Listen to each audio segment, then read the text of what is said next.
Hello viewers, with us today we have Moordhan Songhade, EWS rank JEE Advanced 486. Welcome Moordhan. सबसे पहले तो कैसा लग रहा है? अच्छा, feeling good. Feeling good? Okay, तो आज हम अपने viewers के साथ preparation के बारे में कुछ बातें share करेंगे. सबसे पहले बोर्ड पे फोकस करते हैं and then we'll move on towards the rest of the exams. तो बोर्ड को आपने किस तरीके से अप्रोच किया? एक्चुअली बोर्ड के लिए तो एक स्टैंडर्ड पैटर्न ही होता है और बोर्ड के लिए एक्चुअली उनकी पेपर स्टाइल कैसी आने वाली है, फिर क्या क्या कोर्स है, कौन से चैप्टर्स में क्या क्या आने वाला है, प्रीवियस ईयर से हम आइडिया लगा सकते हैं कि क्या क्या इंपॉर्टेंट है, क्या क्या कैसे आने वाला है, फिर लिखने की प्रैक्टिस रखनी पड़ती है क्योंकि बाकी सब एग्जाम्स में एक्चुअली होता है objective types. All India national level जो एग्जाम्स होती है वो मोस्टली ऑब्जेक्टिव टाइप्स होती है. और बोर्ड में we have to do written practice. So written practice एक तो रखनी पड़ती है when the exams are near. First of all, you have to grasp the concepts. Of course. Which is basic NCERT. So I followed NCERTs, which are the main for board exams. Then I did some extra previous year board papers, but our boards didn't happen unfortunately. But I did anyway. So that's all. Only NCERTs. This was the special batch, right? Yes, you are the special batch.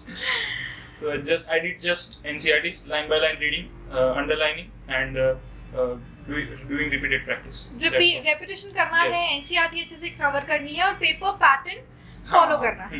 Paper pattern follow करना है. Okay, wonderful. अच्छा, उसके बाद JEE advance और mains की तैयारी कैसे की हमने? हाँ, मतलब एक्चुअली आहूजा कैरियर इंस्टीट्यूट में ही मेरे को ज़्यादा इन्फॉर्मेशन मिली कि मेंस और एडवांस में क्या क्या कैसे कैसे होता है. तो मेंस का तो पता था कि it was going to happen this and this, and mains की पेपर स्टाइल भी फिक्स होती है कि एमसीक्यूज आएंगे और we have a change in paper style this year, but normally it is same 30 MCQs, weird introduction of 10 numerical types this time, so not much change. It is fixed, the paper style is fixed, so idea लग जाता है कि कैसे prepare करना है, कैसे करना है. So आहूजा कैरियर इंस्टीट्यूट में तो पता चला कि पहले reference books चाहिए for preparation and extra knowledge which is not in the boards. First of all, NCERTs are the must for JEE mains. For mains, NCERTs are must. Then we have to follow some extra reference books also for extra edge in JEE mains. To get that edge, of course. For extra edge. So I followed some reference books which are recommended by the teachers here, and guidance, of course, guidance here, and DPPs we get here. And what are DPPs? DPPs are daily practice problems. Whenever the lecture of JEE happens, so they provide DPPs. Which clears the concept taught in that lecture. अच्छा, मतलब आप जो पढ़ाया है उसी chapter से उसी topic से लग करके आपको एक डीपीपी मिलता है, which is daily practice questions sort of thing. Okay. हाँ, which is like a homework. Okay, understood. So we मतलब हमको complete करके आने का, which is ideal. So जो उस दिन पढ़ा है वो हमारा clear हो. करेक्ट. और डाउट्स आप नेक्स्ट डे लेके जा सकते हैं. हाँ. मतलब टीचर से जो डाउट है वो तो पूछ ही सकते हैं, लेक्चर में जो डाउट है वो तो पूछ ही सकते हैं. फिर वो कॉन्सेप्ट फिर रेफरेंस बुक्स में भी साथ में करते रहे. हाँ, नहीं तो फिर वो पढ़ा है, फिर टीचर आगे चले गए और हमारा पीछे का ही रह गया. तो फिर एक लैग बनता चला जाएगा. हाँ, फिर बैकलॉग होता जाएगा, फिर हम डिले करते जाएंगे, फिर कितना सारा रह जाएगा, फिर करने में प्रॉब्लम होगा, फिर डिप्रेशन में चले जाएंगे कि ये तो रह गया. मतलब इट्स रियली इम्पोर्टेंट कि हम रोज का काम रोज खत्म करने की एक आदत डेवलप करें और उस पे फोकस करें. करेक्ट.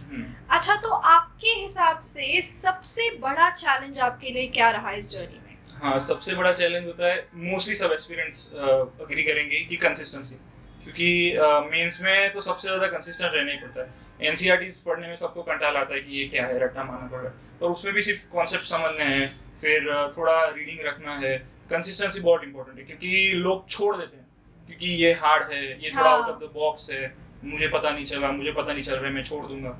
वैसा नहीं रखना है, मतलब फाइट करते रहना.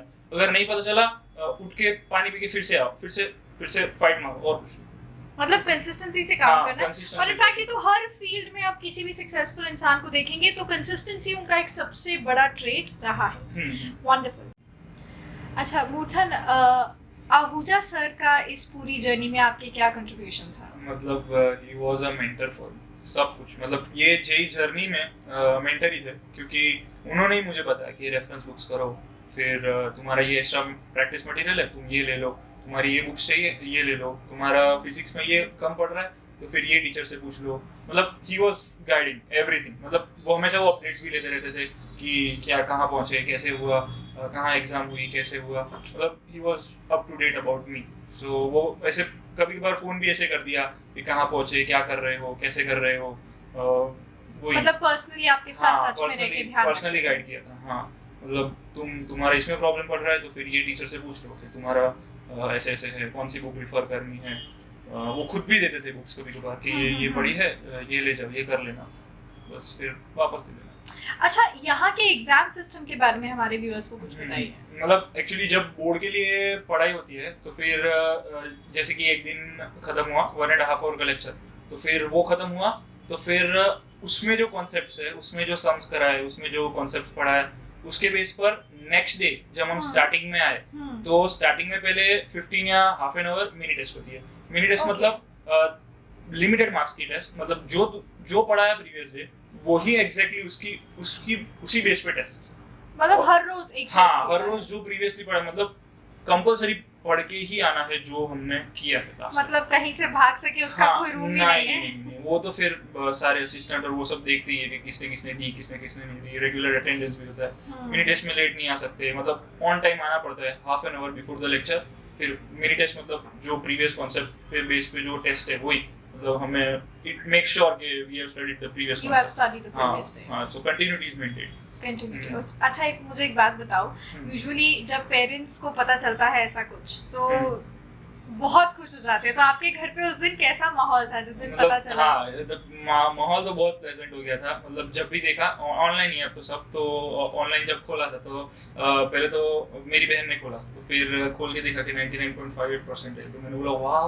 मैंने सोचा था 99 प्लस आ जाएंगे कि 200 प्लस मार्क्स थे, तो फिर उसने बोला वाह वाह वाह, तो फिर मम्मी भी आई वाह वाह व्हाट, तो फिर सब पापा ने सब सारे ग्रुप में सेंड कर दिया मेरा वो सबसे पहले व्हाट्सएप ग्रुप से हाँ, सब व्हाट्सएप ग्रुप में सेंड कर दिया पीडीएफ, ये फिर सब मेरे रिलेटिव्स भी आए थे, फिर पार्टी देनी पड़ी ऑफ कोर्स। हाँ, बस वही अच्छा था, मतलब बहुत खुश, सब खुश हो गए, मैं भी खुश ऑब्वियसली। अच्छा, तो टेल मी वन थिंग कि इस पूरी जर्नी में आपके टीचर्स का जितना कंट्रीब्यूशन था उतना ही आपकी फैमिली का रहा हो? बहुत ज्यादा, मतलब मैंने जब भी डिमोटिवेट फील किया है तो फिर टीचर्स तो हमेशा नहीं रह सकते, मतलब लिमिटेड टाइम के लिए रह सकते। Of course we can call any time, but parents हमेशा है घर में साथ में है, तो फिर parents are the biggest motivators. My parents, मेरी मम्मी स्पेशली, पापा तो फिर काम करते हैं, पर मेरी मम्मी स्पेशली कि जब भी मैं डिमोटिवेटेड रहता था, specially in the corona period, कि उसमें तो कंसिस्टेंटली मेंटेन करना सबसे बहुत डिफिकल्ट हो गया था, क्योंकि टीचर्स ऐसे मिनी टेस्ट है, फिर रेगुलर टेस्ट है, असाइनमेंट्स है, तो फिर होता है कि हाँ ये करना है, तो फिर उससे हो रही है प्रिपरेशन। पर कोरोना में तो क्या है, सब ऑनलाइन पीडीएफ पढ़ा है, अब कौन खोलेगा वो? अब हमारे सामने हार्ड कॉपी है तो फिर ठीक है, हमको करना पड़ेगा, पर वो कौन खोलने जाएगा, वो कौन करेगा, वो याद भी नहीं रहता है, तो फिर उसमें कंसिस्टेंटली मेंटेन करना ही तो हार्डेस्ट थिंग। तो मम्मी पापा ने वही बोला कि तुझे जो भी चाहिए, लैपटॉप या फिर कुछ भी राइटिंग स्किल्स, जो भी तुझे चाहिए वो तू ले और फिर अपने आप रूम में ही बैठ के तू कर, बाहर क्या हो रहा है वो ठीक है, वो इग्नोर कर, जो रूम में तू पढ़ रहा है इतने टाइम, इतने स्लॉट्स में, बाहर जो भी है वांदा नहीं है, कोरोना है ठीक है, अभी तू बाहर मत जा, बस अब घर पे बैठ के सिर्फ इतना टाइम मिला है extra. Actually I started little bit late in the preparation. हाँ, अब then I came to know कि seriousness होनी चाहिए, ये सब होना चाहिए। I slightly late, but फिर वो cover up कर लिया मैंने कोरोना पीरियड में। कोविड में वो cover up। हाँ। See, this is a very good example कि किस तरीके से आप एक disadvantageous टाइम को भी अपने एडवांटेज में इस्तेमाल कर सकते हो। कोविड का बहुत सारा ऐसा टाइम था जो बहुत बच्चों ने वेस्ट किया, but then here we have another case कि उसको अच्छी तरीके से इस्तेमाल किया हमने। फिर कोविड में वही एक फायदा ये है कि नुकसान ये है कि कुछ लोग सेल्फ कंसिस्टेंट नहीं रह सकते। हाँ, उनको कोई चाहिए जो हो सकता है, जो हैमर करता रहे बार-बार। और एक और फायदा होता है कि जैसे कि मैं घर पे हूँ तो मैं घर पे पढ़ाई कर रहा हूँ, फिर मुझे ट्यूशन जाना है, तो थोड़ा ट्रैवल टाइम बीच में वो हो जाता है कि इधर पहुँचना है, उधर पहुँचना है, तो ये ट्रैवल टाइम कट ऑफ हो जाता है, कम्यूट का टाइम भी आपके पास एक्स्ट्रा हो जाता है। फिर अगर हम जाके आए, फिर ट्रैवलिंग हुई, फिर हम कोई प्लेस पे गए, फिर वापस आए, तो ऑफ कोर्स थकान तो लगेगी, तो वो थकान भी नहीं होती है, तो मतलब रात भी थोड़ी खींच सकते हैं अगर हमें खींचना हो, वरना तो जब ट्यूशंस और वो सब होते हैं तो फिर हमें सोना ही है, 10 o'clock सो जाओ, नहीं तो 9 o'clock exhaustion सो जाओ। हो जाता हाँ, नहीं है। तो फिर प्रॉब्लम ही होगा, फिर कुछ फायदा नहीं होगा रात जाके। तो फिर उसमें थोड़ा रात को खींच सकते हैं तो हम रात को भी खींच सकते हैं, तो इससे फायदे बहुत हुए कोरोना की वजह से। करेक्ट, जो मैं लैग हो गया था, अब फिर वो थोड़ा cover up लाइन कर पे आ पाया। गया। हाँ। वंडरफुल। अच्छा, अब हमारे आगे आने वाले बच्चों को आप क्या मैसेज देंगे? हाँ, मतलब वही कि जो भी सबसे अच्छा ट्रेड है कि कंसिस्टेंसी इन एनी फील्ड। तुमने साइंस लिया हो वो नहीं, तुमने कॉमर्स लिया हो, तुमने आर्ट्स लिया हो, if you are consistent in anything, in future also, when you are doing jobs or anything, when you are in placements or anything, if you are consistent about the preparation and you are clear about your goal, तो फिर कोई भी नहीं रोक सकता तुम्हें। Consistent रहना है और क्लियर रहना है। हाँ, गोल एकदम क्लियर होना चाहिए कि क्या है, क्या करना है मुझे, क्या अब मैं करूंगा तो फिर मैं जो करना चाहता हूँ वो मैं अचीव कर सकता हूँ, तो फिर वो क्लियर होना चाहिए एकदम।